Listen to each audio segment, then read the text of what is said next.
Superlight Episode Iii.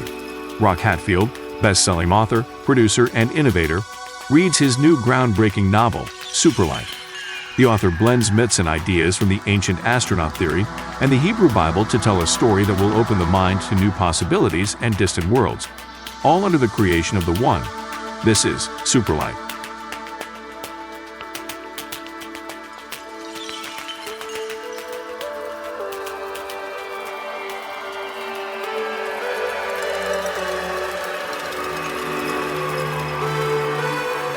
Can you remember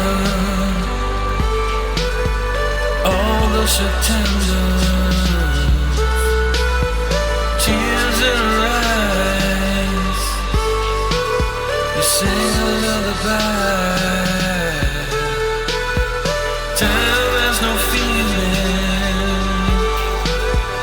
Years just keep breathing.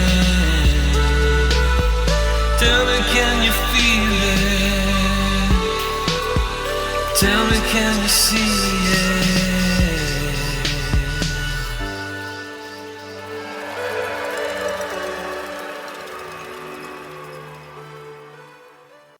Brad, you should destroy that horrible device.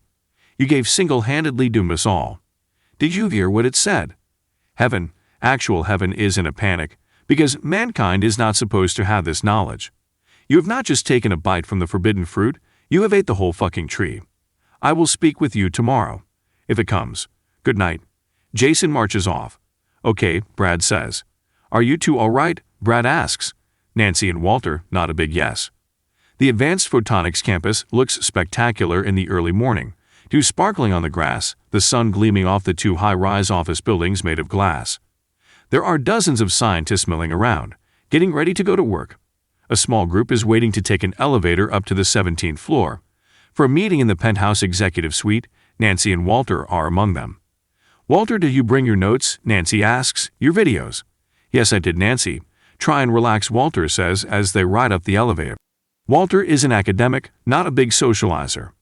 Nancy, on the other hand, wants everyone to be happy. As they all walk into a large boardroom, staff have prepared a breakfast of coffee, orange juice, bagels, cheese spreads, all laid out in an elegant presentation. Everyone is getting seated. Brad's executive assistant instructs the group to help themselves to the food, and Brad will be in shortly.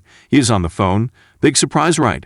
Nancy, Brad asked for you to pass out NDAs to everyone and get them signed. There is a high level of chatter in the room. Nancy stands. I know we are all under a blanket non-disclosure, but what Brad is about to tell you is highly sensitive and needs to remain confidential. Everyone is looking very curious at this point. Just as Nancy is picking up the signed agreements, Brad enters the room. Every one of the department heads in the room know Brad well, and Naomi has a flair for the dramatic. Brad addresses the room. Thank you, Nancy, and thank you, Elaine. You did an excellent job setting up the breakfast so beautifully. Okay, fellow co-workers, friends, this is going to sound just like a pitch out of my playbook, but it's not. I am not hyping in any way when I tell you that this meeting is not only going to change your life, but it is going to change the lives of every man, woman, and child on Earth. We have stumbled onto the biggest discovery since the beginning of recorded history. Everybody grumbles and moans. Oh, it sounds like you may be a tad skeptical. I don't blame you. Nancy, let's roll that beautiful Ethereum footage. The blinds come down, and the video of Nancy's driver plays out on the big screen on the wall above the table. Nancy is studying their faces. Some look fascinated and some look concerned. What is going through their minds right now? Nancy thinks to herself. The film ends. Nancy turns the lights back on and lifts the shades. One department head yells, Okay, great. Brad is making movies with his Hollywood friends. Everyone laughs. Brad says, You know, Robert, I really wish that were true. But this is why I asked you to be here this morning. We have discovered something through a lot of hard work and, not to mention, a big stack of cash. The ramifications are beyond assessment right now. Religion, government, economic, social fabrics, every corner of our existence is affected by this. Are we going to commercialize this? Asks Tom Wilson from the back. I don't know, Brad responds. That's why I brought you in today. You are my trusted team. Plus, you all have option agreements. A big laugh from the whole group. Just south of the Advanced Photonics campus, you can hear the deals being cut up on Capitol Hill. A young distinguished senator, Arthur Adamson III, sits in his big plush chair, big cup of Starbucks coffee in his hand.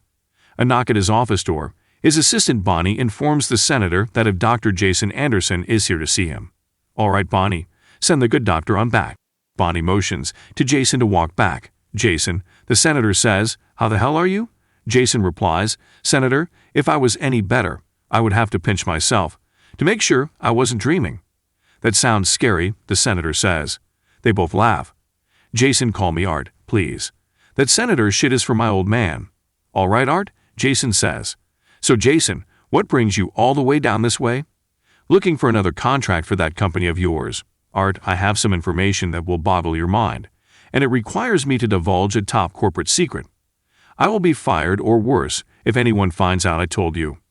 "Well, Jason, that is the reason we pass that last round of whistleblower laws for times just like this."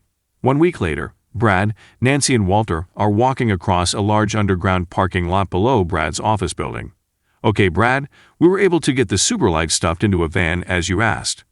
"We were just able to get everything stuffed in," Walter says. "Maybe you should get a bigger van," Brad says. "Well, wait till you see the van," Walter says. Hey, walk up to the van. It's a giant furniture delivery van, 30 feet long. The tagline, "Always same day," from Broadway emblazoned on the sides. "I'd borrowed it from my brother's furniture business. I loaned him the money to get started. Now he is a big shot on television and shit." Walter says sardonically. "Awesome," Brad snaps. "So, is the Superlight camera pointing out the windshield?" Brad asks. Nancy and Walter both look at him. "Duh, it doesn't matter where the camera is pointing in this realm." "Oh, right, it only sees shit in another place." They'd all hop into the van. Brad wants to try it out. Walter starts the van, then moves to the back and begins flipping switches. Walter placed the big camera sensor along the driver's side wall and the big video monitor on the passenger side wall. As Walter taps a couple keys on the computer, an image starts to form on the big screen at the stadium. But now, looking at the outside at ground level, Brad pans the camera and the image pans with it. "Look at this." Brad stops his pan and focuses on a moving sidewalk. Hundreds of beings are moving along on it, in what seems to be a very vibrant futuristic city. There are immense buildings, skyscrapers that appear to be miles high, super technology, amazing vehicles. "Are you recording this, Walter?" Brad asks. "Absolutely, we are," Walter says. "Walter, is there enough space for me to lay down and sleep in here?" Brad prods. "Why, Brad?" "I want to see if my driver will come out while I am asleep." Nancy's driver said it would come out and explore when she was sleeping. "Let's meet back here at midnight. And Nancy, I will give you a list of questions to ask my driver, and hopefully it will be willing to chat for a while." Nancy happens to glance over at the screen and chirps out a little scream. Everyone turns to look. A small crowd of Ethereans have gathered in front of the camera. "Man," Brad remarks, "how are they able to notice us? We can't see them, but boy are they able to see us." "This is also confusing," Walter says. "Shut it off," Nancy cries. Walter pulls the plug from the back of the monitor. The screen goes black. The senator and Dr. Anderson are meeting at a posh gentleman's club on K Street in the heart of Georgetown. 200 cows made the ultimate sacrifice to cover all the chairs in this joint with leather. Senators and politicos of all flavors are sitting, smoking Cuban cigars, drinking single malt, and having lunch. The senator and Jason are having a giant bone and tomahawk steak, specialty of the house. Jason enjoying that steak. The senator asks, "Amazing, Art, how is yours?" Jason asks as he cuts another slice of the black and blue cut of meat. "This place has been here since the FDR administration. They've had a lot of practice," the senator says. "So, tell me, Jason, what's going on over at that company of yours?" Brad Hilliard has been amount of money into a very hush-hush project called Superlight. I heard he may have spent as much as $24 billion so far. "So, what does it do, Jason?" the senator asks. "I have no fucking idea. It's made like a giant camera, and it's hooked up to 3 custom-made chips made out of iridium. Then it passes through a bunch of computers.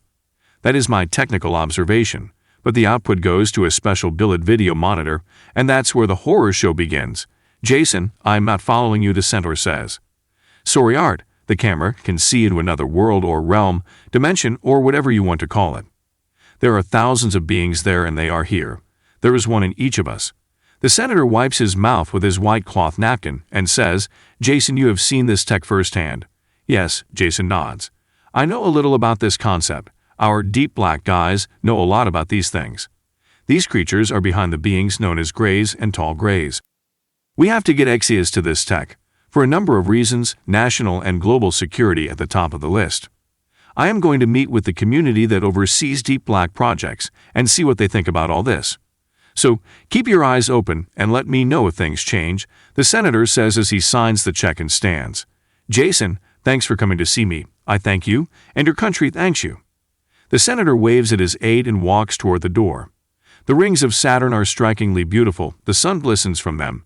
They appear solid from Earth. But they are actually billions of small rocks all flying in formation around the giant planet. Nestled in between the large house-sized boulders is a space station. This sector of the Milky Way is monitored and maintained by the Greys. That is what humans have called them since 1947, after they were first discovered. A number of them perished, at least their bodies did, in a crash of their scout ship. Thank you for joining us for this exciting installment of Superlight. Look for the print version of Superlight where you buy books. Superlight is part of the Atlanteum Network, a collection of books, videos, and podcasts. You can find all things Atlanteum on Amazon, Lulu, YouTube, Twitter, and Facebook. Until next time, power and glory to the One.